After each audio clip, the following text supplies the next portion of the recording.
धुळे जिल्ह्यातील तांत्रिक सेवकांची सहकारी पतसंस्थेची पंचवार्षिक निवडणूक सन 2017-18 ते 2022 ते 23 या 5 वर्षासाठी कार्यकाळासाठी निवडणूक होत आहे। आज दिनांक 4 फेब्रुवारी रोजी या निवडणुकीसाठी महाजन हायस्कूल येथे मतदान पार पडले। या निवडणुकीत 2 पॅनल समोरासमोर असून या पतसंस्थेत 168 सभासद असून एकूण 13 जागांसाठी ही निवड होत आहे। यापैकी 4 जागा ह्या बिनविरोध झाल्या असून 9 जागांसाठी ही निवड प्रक्रिया पार पडत आहे।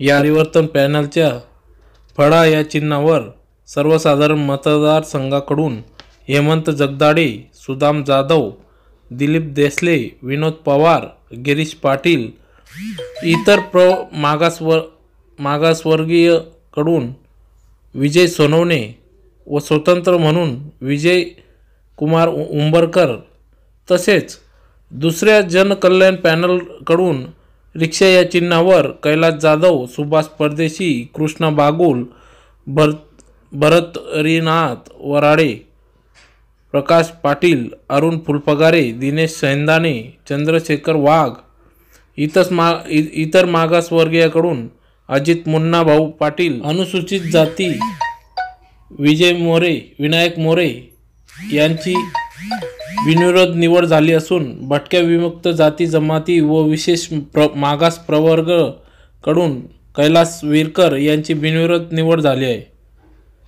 महिला प्रतिनिधीत सुरेखा बोरसे, आशा महाले यांचीही बिनविरोध निवड झाली असून या निवड प्रक्रियेत अतिशय खेळीमेळीच्या वातावरणात ही निवड पडत असून आज दिनांक 4 फेब्रुवारी रोजी संध्याकाळी 4 वाजता या पतसंस्थेचा निकाल जाहीर होणार आहे। याबाबत अधिक माहिती पॅनल प्रमुखांनी दिली। तांत्रिक सेवकांच्या सरकारी पतपेढी मर्यादित होऊ घातलेल्या पंचवार्षिक निवडणूक सन 2018 ते 2022 पर्यंत या 5 वर्षाच्या पंचवार्षिक निवडणुकीसाठी आमचं जनकल्याण पॅनलच्या वतीने आम्ही 9 उमेदवार उभे आहेत। 4 आमच्या जागा बिनविरोध झालेल्या आहेत, तर आता 8 जागा ओपनच्या आहेत आणि आमचं चिन्ह आहे ऑटो रिक्षा। एक ओबीसीमधून एक निवडून द्यायचं आहे आणि 2 महिला या बिनविरोध झाला आहे आणि त्यानंतर 2 SC आणि NT या जागा आमच्या बिनविरोध झालेल्या आहेत आणि खेळीमेळीच्या वातावरणात आमचं हे मतदान चालू आहे। आमचे ऑटो रिक्षा चिन्ह आहे आणि भरघोस मताने आम्हाला निवडून देतील अशी आम्हाला आशा आहे। 4 फेब्रुवारी 2018 रोजी तांत्रिक सेवक कर्मचारी पतसंस्था मर्यादित धुळे नंदुरबार यांची पंचवार्षिक निवडणूक होत आहे। सदर पतसंस्था ही सन 1989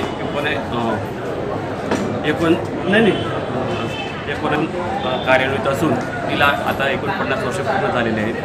सदर पतसंस्थेमार्फत ITI आणि तांत्रिक विद्यालयातील जे कर्मचारी असतात त्यांना त्यांच्या गरजेनुसार कर्ज उपलब्ध करून दिले जातं। त्याच्यात जामीनके कर्ज आणि प्रासंगिक कर्ज अशा प्रकारे। तर सदर पतसंस्थेत धुळे जिल्हा हा छोटा असल्यामुळे सभासद संख्या त्या मानाने अतिशय कमी म्हणजे 200च्या आत आहे व सध्या मतदानासाठी पात्र उमेदवार 166 आहे। तर त्यासाठी आज जे मतदान होते ते खुला प्रवर्ग आणि एक OBC प्रवर्ग असे एकूण 9 जागांसाठी मतदान होते। उर्वरित जागांसाठी यापूर्वीच बिनविरोध निवडणूक झालेली आहे। मतदानासाठी वाचलेले ते मतदार आहेत ते सर्व आमच्या संस्थेतले असल्यामुळे ते परिचित आहेतच आणि संस्थेचा विकास करणं हेच आमचं सगळ्यांचं ध्येय आहे। माझं नाव विनोद यशवंतराव पवार। परिवर्तन पॅनलतर्फे आम्ही सगळे निवडणूक लढवित आहोत।